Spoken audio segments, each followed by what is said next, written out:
এখন তো এই মুহূর্তে সেনাবাহিনী হস্তক্ষেপে আরো সব দৌড় মারছে।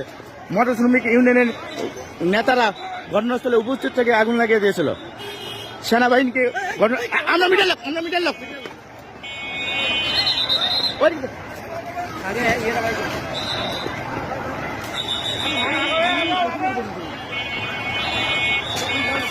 এখন যাওয়া যাবে, এখন তো না না, এটা কেউ ফোন দেন আমার করে দাঁড়াতে যায়নি, আমাদেরকে লাঞ্ছিত করছে।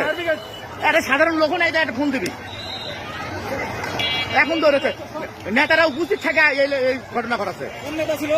সাধারণ নেতাকে অত করে নাম জানা যায় না, আমাকে পর্যন্ত লাঞ্ছিত করছে। ইউনিয়নে ওই জায়গায় গেলে সব পাবে, সামনে মোটর শ্রমিক ইউনিয়ন সব ওই জায়গায় লুকেছে। গাড়ি ওই পাশে সাইড করে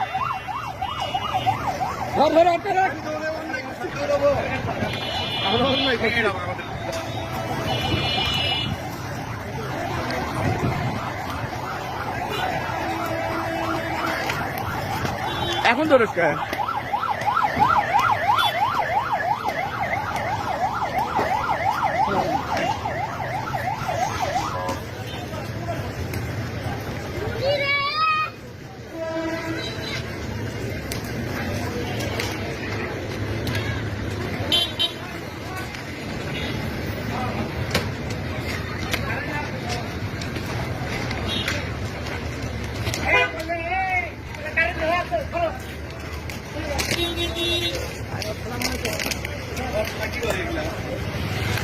মামুন এদিক সরে আসে, ইয়া হতে পারে, কোনো কিছু বাস হতে পারে।